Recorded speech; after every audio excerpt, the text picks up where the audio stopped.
The streets were bustling with life as the afternoon sun bathed the city in golden light. People hurried past each other, lost in their thoughts, unaware that history was about to unfold on this very corner. At first glance, it looked like just another day, filled with the ordinary noise of cars honking, vendors shouting, and the occasional chatter of pedestrians. But one man stood out, a calm figure amidst the chaos. His name was Marcus Wright, and today he wasn't about to let injustice slip by unnoticed. Marcus was no stranger to this neighborhood. A familiar face to many, he had a quiet strength about him. The kind of presence that didn't demand attention but commanded respect. He was the kind of man who believed in fairness, a rare quality in a world where power often silenced the truth. But Marcus had seen too much, experienced too much, to stay silent any longer. Nearby, a commotion began to stir. A police officer, tall and imposing, was speaking loudly to a young man whose nervous expression betrayed his fear. The young man, barely in his 20s, clutched his backpack tightly, his voice trembling as he tried to explain himself. Passers-by started to gather, their curiosity piqued by the heated exchange. Marcus watched from a distance, his sharp eyes noticing the small details others might miss. The officer's tone wasn't just firm. It was laced with something deeper, something unsettling. His words carried an edge of hostility, and his stance was anything but professional. To most, it seemed like a routine stop, just another day of law enforcement doing its job. But Marcus felt it in his gut. This was no ordinary interaction. Then it happened. The officer's voice rose, cutting through the hum of the city. "Don't talk back to me," he barked, stepping closer to the young man. The crowd's murmurs grew louder, a mix of concern and unease rippling through the bystanders. The young man stammered an apology, his hands raised in a gesture of compliance. But the officer wasn't listening. His authority was being challenged, or so he believed, and he was determined to assert control. Marcus couldn't stand still any longer. He took a step forward, his heart steady but his mind racing. This wasn't the first time he had witnessed something like this, but it needed to be the last. As he moved closer, the officer turned, his eyes narrowing at the interruption. "What do you want?" The officer snapped, his tone dripping with annoyance. Marcus didn't flinch. His voice was calm, steady, yet firm enough to carry weight. "I just want to make sure everything is handled fairly," he said, his gaze unwavering. The officer chuckled, a short, dismissive laugh that echoed with arrogance. "Fairly? Are you questioning how I do my job?" he said, stepping closer to Marcus. The crowd grew silent, their collective breath held in anticipation. Marcus didn't back down. His calm demeanor only seemed to agitate the officer further, but Marcus knew that losing his cool wouldn't help. This moment wasn't just about the young man. It was about something bigger. It was about standing up against the misuse of power, about being a voice for those who were too afraid to speak. "You're doing your job." "Sure," Marcus replied, his tone even. "But there's a difference between doing your job and abusing it." The tension in the air was almost tangible now. The crowd was no longer just watching. They were invested. Phones were out, recording the scene as whispers spread through the onlookers. Who was this man who dared to challenge authority so calmly? The officer's face darkened, his hand twitching near his belt. "You need to back off," he warned, his voice low but menacing. Marcus took another step forward, his eyes locked on the officer's. "Or what?" he asked, his voice cutting through the officer's threat like a blade. For a moment, the world seemed to pause. The crowd held their breath, the officer froze, and Marcus stood firm. It was as if time itself had stopped to bear witness to this standoff. Marcus wasn't just a man standing up for a stranger. He was a symbol of courage, a reminder that silence in the face of injustice is complicity. But the story was far from over. As the officer's hand moved to his radio, Marcus spoke again, his words deliberate and measured. "Before you do anything, officer, I think you should know something." The officer hesitated, his confidence faltering for the first time. The crowd leaned in, their curiosity growing by the second. What was Marcus about to reveal? What could he possibly say that would make a difference in this tense standoff? Marcus reached into his pocket slowly, his movements deliberate to avoid alarming anyone. The officer's hand twitched again, but Marcus's calm demeanor kept him from acting rashly. "I think you should check the facts before you act," Marcus said, pulling out his phone. His voice was still calm, but now it carried a hint of authority that made even the officer pause. The crowd began to murmur again, their phones still recording every moment. The young man, who had been silent all this time, looked at Marcus with a mix of hope and disbelief. Was this stranger really going to stand up for him? Marcus turned his phone screen toward the officer. "This interaction is being recorded," he said plainly. "And I'm not the only one documenting it." The officer's eyes darted around, noticing the phones in the hands of nearly every bystander. The arrogance in his expression gave way to uncertainty, and for the first time, he seemed to realize the weight of the situation. But Marcus wasn't done. "You see, officer," he continued, "accountability is a powerful thing. It ensures that power isn't misused, that people like you and me are held to the same standards. And today, we're all witnesses to that." The officer's jaw tightened, his face flushing with a mix of anger and embarrassment. The crowd, emboldened by Marcus's words, began to murmur their support. Some even called out, questioning the officer's actions. The balance of power had shifted, but the story was just beginning. Marcus had taken a stand, but what came next would test everyone involved. The officer had a choice to make, and so did the crowd. Would they stand together, or would fear silence them once again? In the end, Marcus knew one thing for sure. The truth always has a way of coming to light, and today that light was shining brighter than ever. The neighborhood was one of those places where everyone knew someone but pretended not to.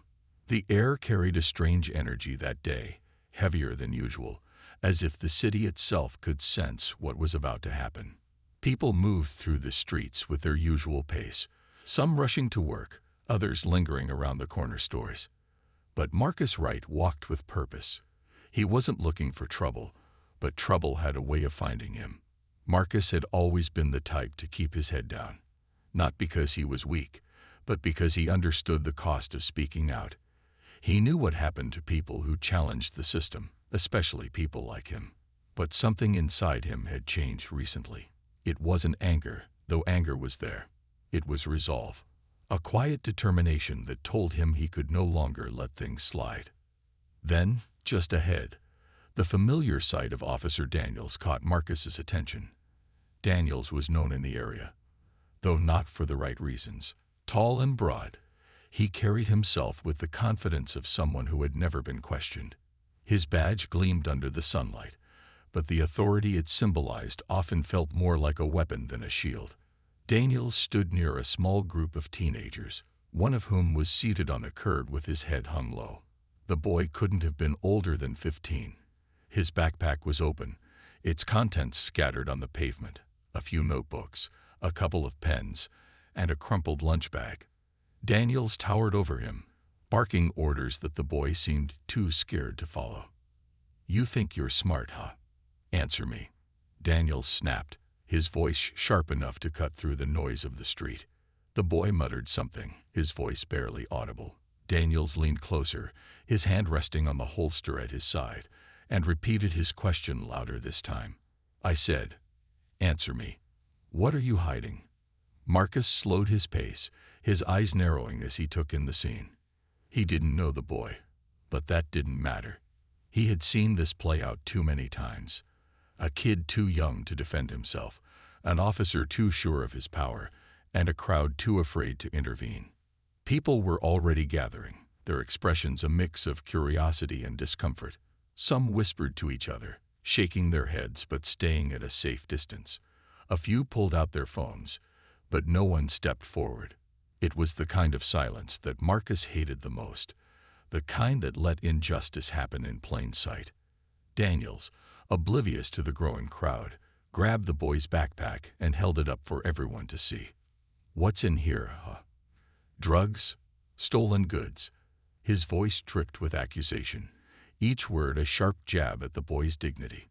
The boy shook his head frantically, his eyes wide with fear. "It's just my school stuff," he stammered, his voice cracking. Daniel sneered, unzipping the backpack further and turning it upside down. The remaining contents spilled out onto the ground. A textbook, a calculator, and a battered comic book. The boy reached out instinctively to gather his things, but Daniel stepped on one of the notebooks, stopping him. "You think I believe that?" Daniels asked, his tone mocking. "Kids like you always have something to hide." Marcus clenched his fists, his jaw tightening. The tension in the air was suffocating, but he couldn't stay silent. He knew what would happen if he spoke up. Daniels would see it as a challenge, an attack on his authority. But Marcus also knew what would happen if he didn't. The boy would carry this moment with him forever, a memory of humiliation and helplessness. Taking a deep breath, Marcus stepped forward. His movement caught Daniel's attention immediately. The officer straightened up, his hand still resting on the holster as he turned to face Marcus. "Can I help you?" Daniels asked, his tone dismissive. Marcus met his gaze, his voice steady but firm. "You're already helping yourself to that boy's dignity. Don't you think that's enough?" A murmur rippled through the crowd. Daniel's eyes narrowed, his body tensing as he sized Marcus up. "And who are you to tell me how to do my job?" He shot back, his voice louder now.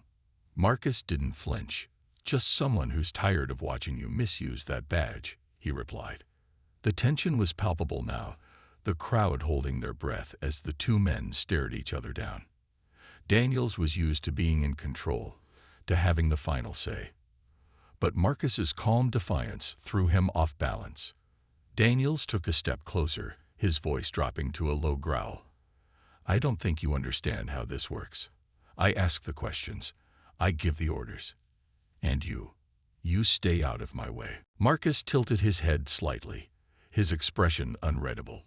"I understand perfectly," he said. "You think the badge gives you power, but real power comes from doing the right thing, not from intimidating kids."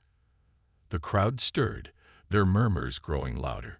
Some people nodded in agreement, their courage bolstered by Marcus's words.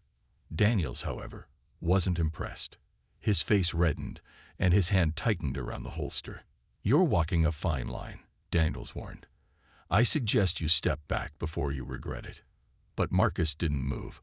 His voice remained calm, but there was an edge to it now, a quiet strength that cut through Daniel's bluster.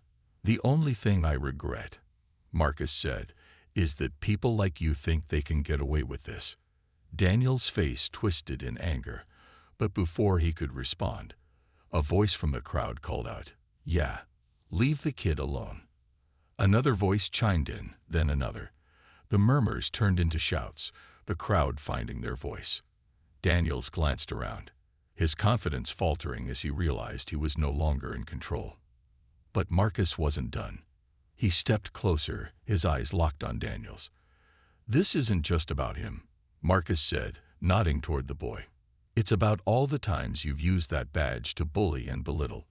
It's about accountability. And today, we're holding you to it." Daniels opened his mouth to respond, but the words caught in his throat. The crowd was no longer just watching. They were witnesses. Phones were pointed at him from every angle, capturing every word, every movement. For the first time, Daniels looked unsure. He glanced at the boy, then back at Marcus, his hand slowly moving away from the holster. The power dynamic had shifted, and he knew it, but the tension wasn't gone. Marcus could feel it in the air, heavy and electric. This wasn't over. Not yet. Daniels might have backed down for now, but Marcus knew that standing up to power always came with a cost.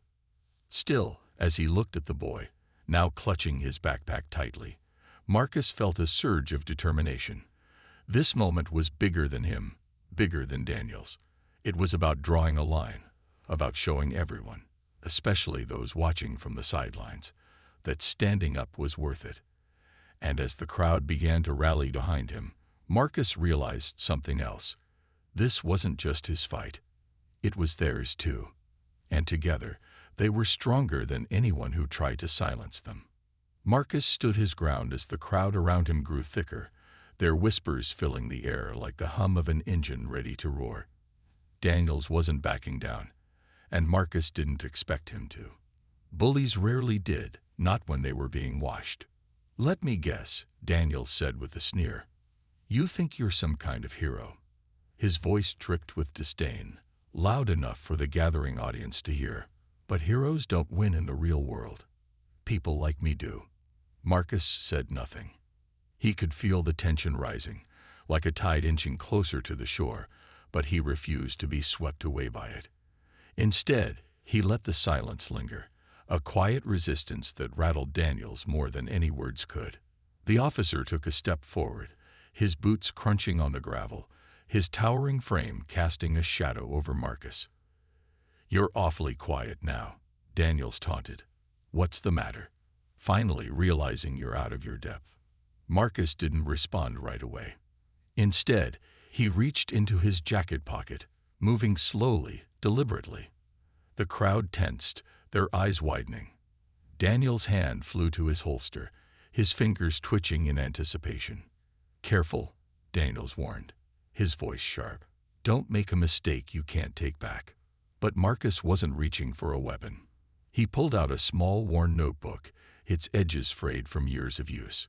It wasn't much to look at, but to Marcus it was everything.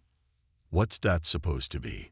Daniel scoffed, his bravado returning as he realized there was no immediate threat. Marcus held the notebook up for everyone to see. "This," he said, his voice calm but firm, "is proof that you don't always win." The murmurs in the crowd grew louder. People leaned closer, craning their necks to get a better look. Daniels narrowed his eyes, his confidence faltering just slightly. "You're bluffing," Daniels said, though his voice lacked the conviction it had earlier. Marcus flipped open the notebook, thumbing through its pages until he found what he was looking for. "You remember last year," he said, loud enough for the crowd to hear, "when a shopkeeper reported you for harassment? Or how about the time you pulled over a mother of 3 for no reason other than the color of her skin?" Daniel's jaw tightened, but he said nothing. Marcus took a step closer, holding the notebook like a shield. "You think people forget," Marcus continued. "You think your badge erases everything. But it doesn't. People remember. I remember." The crowd's murmurs turned into gasps. Some of them had been there for those incidents, had witnessed Daniel's abuse of power, but had been too afraid to speak out. Seeing Marcus confront him now gave them a sense of vindication, a spark of hope. Daniels tried to regain control, his voice rising to drown out the crowd. "You don't know what you're talking about," he snapped. "You don't have any proof." Marcus raised an eyebrow, his expression unyielding. "Don't I?" he asked, flipping to another page in the notebook. "Because I wrote down every name, every date, every detail.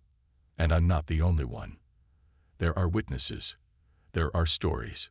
You've built your power on fear, but fear only works as long as people stay silent." For the first time, Daniels looked uncertain. His hand hovered near his holster, but he didn't draw it. He glanced at the crowd, now emboldened by Marcus's words. Some of them had their phones out, recording everything. Others were nodding, their expressions a mix of anger and determination. "You're making a mistake," Daniel said, though his voice wavered. Marcus shook his head. "The only mistake would be letting you continue," he said. The crowd shifted, their collective energy growing stronger. A woman stepped forward, her voice trembling but clear. "He's right," she said. "I've seen what you do. We all have." Another person chimed in, then another. Their voices joined together, a chorus of stories and accusations that left Daniels visibly shaken. He tried to argue, to defend himself, but his words were drowned out by the rising tide of voices. And then Marcus did something unexpected. He closed the notebook and slipped it back into his pocket. "This isn't just about you," he said, addressing Daniels directly. "It's about what you represent. It's about a system that allows people like you to abuse your power. But that system only works if we let it. And we're done letting it." The crowd erupted in applause, their cheers echoing through the street. Daniels took a step back, his confidence shattered. He looked around, searching for an ally, but found none. Marcus turned to face the crowd, his voice rising above the noise. "This isn't over," he said. "But today, we've taken the first step. And every step after this will bring us closer to the change we deserve." The energy in the crowd was electric, a mix of anger, hope, and determination. People who had once stayed silent now found their voices, their courage sparked by Marcus's defiance. And as the sun dipped lower in the sky, casting long shadows over the street, Marcus knew that the real fight was just beginning. But he also knew he wasn't alone. For the first time, he felt the weight of his burden lighten, carried not just by him, but by everyone who stood with him. The rising action was far from over, but the small revelations had already begun to shift the balance. Marcus had planted a seed, one that would grow with every story told, every voice raised, and every step taken toward justice. The street seemed to hold its breath. The crowd, once a murmur of voices and shuffling feet, had grown completely silent. All eyes were on Marcus as he stood firm, his calm presence in stark contrast to the fury brewing beneath Officer Daniels' exterior. Daniels' confidence had taken a hit, but he wasn't one to back down easily. His hand hovered near his belt, not on his gun, but on the radio clipped to his hip. His fingers twitched, ready to call for backup, not to de-escalate, but to reinforce his authority. "You've made your point," Daniel sneered, though a bead of sweat trailed down his temple. "But let me tell you something, kid.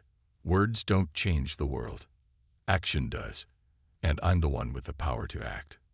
Marcus tilted his head slightly, his expression unchanging.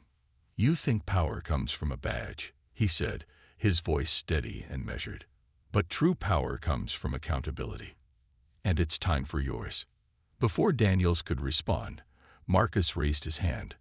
It wasn't an aggressive gesture but a signal, a quiet command that rippled through the crowd like a spark igniting dry timber. Several people moved at once, their actions swift and deliberate. From the back of the crowd, a man stepped forward holding a tablet, the screen glowing brightly in the dimming light. "Is this what you mean by action, Officer Daniels?" Marcus asked, his tone still calm, but laced with an edge that cut through the tension. The man with the tablet tapped the screen, and a video began to play. The footage was grainy but unmistakable. It showed Daniels standing over a young man, his posture domineering, his voice raised. The audio crackled, but Daniels' words were clear as day. "You think you can talk to me like that? Do you know who I am?" Gasps rippled through the crowd as the video continued. The young man in the footage, barely out of his teens, stood frozen in fear.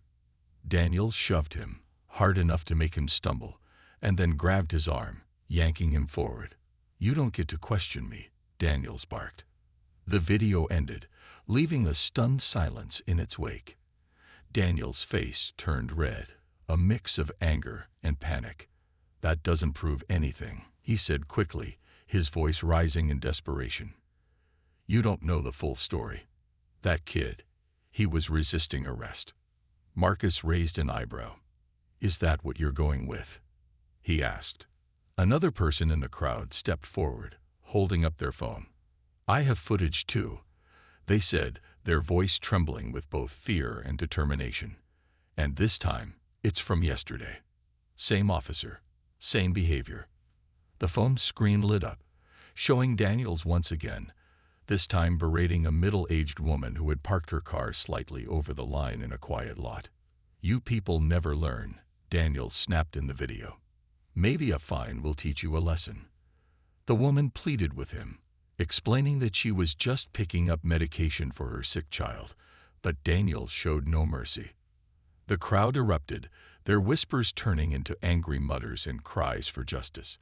Daniels took a step back, his confidence eroding with every second. He opened his mouth to speak, but Marcus wasn't done. "Do you know what happens when people like you think they're untouchable?" Marcus asked, his voice cutting through the noise. "They leave a trail. And that trail leads straight to the truth." Marcus motioned to another person in the crowd, a young woman holding a laptop. She pressed a button, and yet another video began to play on a portable projector someone had set up. This time, it was footage from a security camera, crystal clear and damning. The video showed Daniels pulling over a car at a stoplight. The driver, a man in his 60s, was polite and compliant, handing over his license and registration without hesitation. But Daniels didn't stop there. He pulled the man out of the car, shoved him against the hood, and began searching the vehicle without cause. By now, Daniels' face had gone pale. "This is harassment," he shouted, his voice cracking. "You're twisting things, making me out to be some kind of monster." Marcus shook his head slowly. "You did that all by yourself," he said. And then the final blow. Marcus reached into his pocket once more, this time pulling out a small USB drive. He held it up for the crowd to see. "This," he said, "is everything. Years of complaints, eyewitness accounts, more footage. It's all here. And guess what? It's already been sent to the department, the press, and the city council." Daniels froze, his hand still hovering near his radio. The crowd erupted into cheers and applause, their energy electrifying. People shouted Marcus's name, their voices filled with gratitude and admiration. For Daniels, there was no way out. His smirk was gone, replaced by a look of sheer panic. He stumbled backward, his hands raised as if to shield himself from the weight of the evidence. "This isn't over," he muttered, but even he didn't sound convinced. "Oh, it's over," Marcus said, his voice unwavering. "For you, at least. But for the rest of us, this is just the beginning." As Daniels stood there, his world unraveling, the reality of his actions crashing down on him, Marcus turned to the crowd. "We don't have to accept this," he said, his voice rising above the cheers. "We don't have to stay silent. Together, we are stronger than any badge, any title, any person who thinks they can act without consequence." The crowd roared in agreement, their voices shaking the very ground beneath their feet.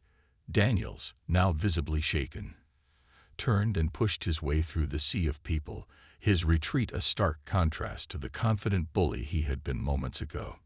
Marcus stood tall, his presence commanding. The power dynamics had shifted entirely, and for the first time, justice didn't just feel like a distant dream. It felt real, tangible, and unstoppable. The big reveal wasn't just about exposing Daniels.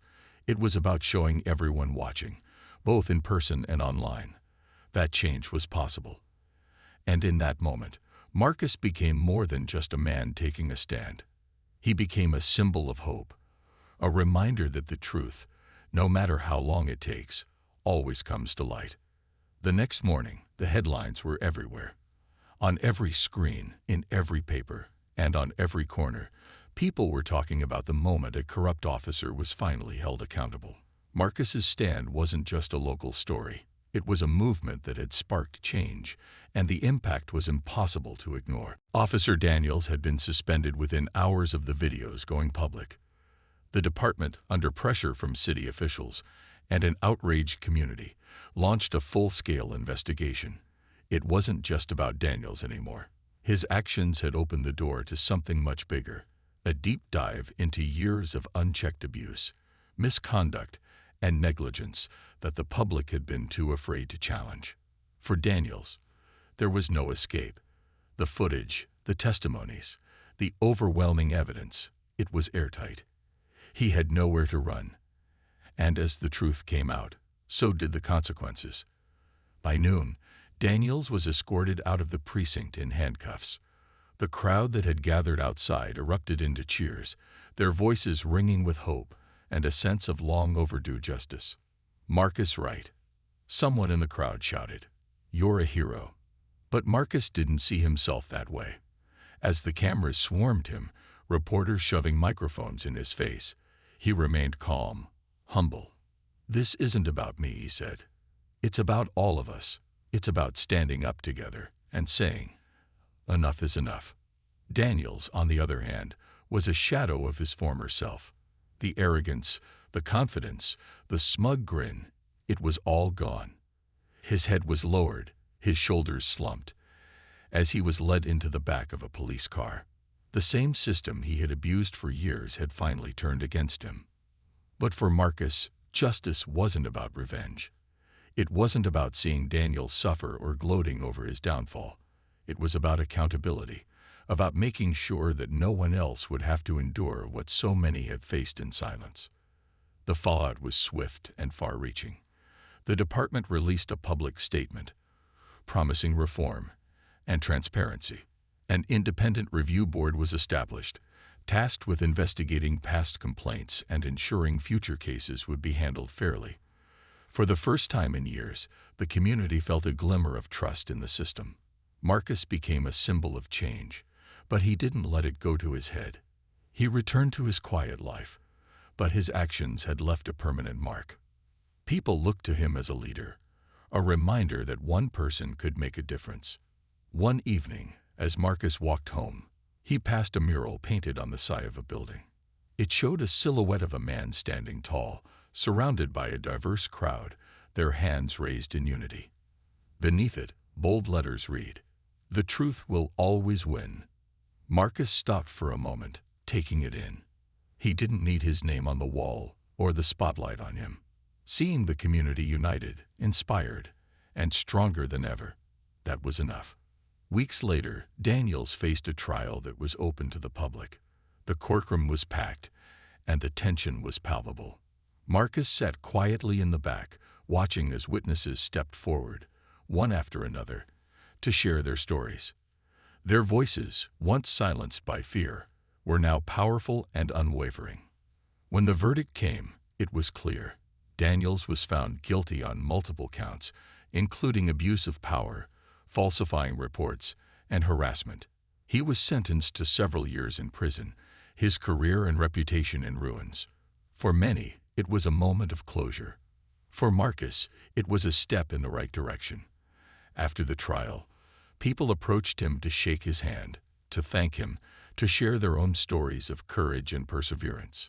One young man, barely in his 20s, hesitated before speaking. "Marcus," he said, his voice shaky, "you don't know me, but I've seen what you did.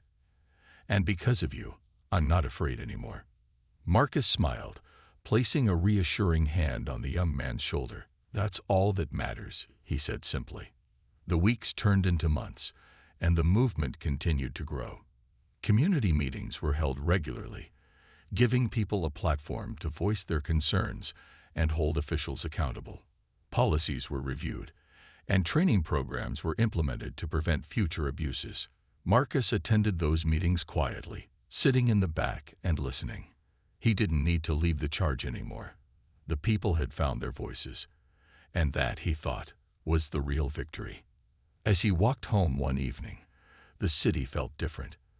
The air was lighter, the streets more vibrant. It wasn't perfect, change rarely is, but it was progress. And for Marcus, that was enough. In the end, justice wasn't just about punishing one man. It was about building something better, something fair, something that would last. Marcus had taken a stand, but it was the community that had carried the torch. Together, they had turned a moment of injustice into a movement for change. And as Marcus stepped into his home, the faint glow of the city lights streaming through his window, he allowed himself a rare smile. Justice had been served, not just in the courtroom, but in the hearts and minds of the people. And for the first time in a long time, the future felt bright. They say moments of truth define who we are, not just for a single person, but for everyone watching. What happened with Marcus Wright wasn't just about one man standing up to injustice. It wasn't just about an officer losing his way or facing the consequences. It was about all of us, about the power of truth, courage, and the unyielding human spirit. Marcus didn't set out to become a hero. He didn't wake up that day expecting to challenge the status quo or to inspire a movement. He was just a man who refused to stay silent, a man who believed that respect and fairness weren't privileges, they were rights. And that belief, so simple yet so powerful, sparked a change no one saw coming. In the quiet moments after the trial, Marcus was asked what gave him the strength to stand firm. His answer was as honest as it was profound. It wasn't strength, it was necessity. When you've been quiet for too long, you realize the weight of your silence. Speaking up isn't bravery, it's survival. And in those words, there was a lesson for everyone. Silence allows injustice to grow, but a single voice can echo loud enough to tear it down. The story of Marcus Wright and Officer Daniels became a symbol, a reminder that power is not about control or fear. It's about responsibility. Daniels had used his badge as a weapon, but Marcus showed the world what real strength looked like. It wasn't in authority or force, it was in standing firm, even when the odds were stacked against him. Communities began to reflect on their own stories, their own struggles. Inspired by Marcus, people started speaking out, sharing their truths, and demanding accountability. It wasn't easy. Change never is, but it was a start. What Marcus taught us all is that resilience doesn't come from being unshaken by life's challenges. It comes from facing them head-on, from finding hope even when the path seems uncertain. His calm determination showed that dignity isn't something someone can take from you. It's something you carry within yourself, no matter the circumstances. And as for Daniels, his story is a stark reminder that actions have consequences. The badge he once wore didn't protect him from the truth, because justice has a way of catching up. His fall wasn't just about punishment. It was a lesson for others like him, a warning that no one is above the law. For Marcus, the journey didn't end with Daniels being led away in handcuffs. His fight wasn't just about a single moment. It was about creating a future where no one would have to endure what he did. His story isn't just one of justice served, but of hope renewed, of communities uniting to demand better for themselves and the generations to come. The mural painted in his honor captured his spirit perfectly. It didn't show Marcus alone, standing tall against the odds. It showed him surrounded by people, their hands raised together in unity. Because in the end, his story wasn't just his. It belonged to everyone who believed in fairness, truth, and the power of standing together. As time passed, people often asked Marcus if he had any regrets. His answer was always the same. I only regret not speaking up sooner, but now I know my voice matters. And so does yours. And that's the ultimate takeaway. The message that lingers long after the headlines fade and the cameras are turned off. One voice can make a difference, but many voices can create a movement. For those who feel overlooked, unheard, or powerless, Marcus's story is a beacon of hope. It's proof that even the quietest among us can spark a change that shakes the world. In the end, power doesn't come from a badge, a title, or authority. Real power comes from truth. It comes from courage. And it comes from people who believe that the world can, and should, be better. As Marcus Wright walked down the street, passing faces now filled with gratitude and respect, he carried himself the same way he always had, calm, steady, and unshaken. Because for him, this wasn't the end of the journey. It was just the beginning of something much bigger than himself. And so, the story ends with a simple truth that rings louder than any speech or headline. Justice isn't about revenge. It's about setting things right. And when one person has the courage to stand, they light the way for others to follow.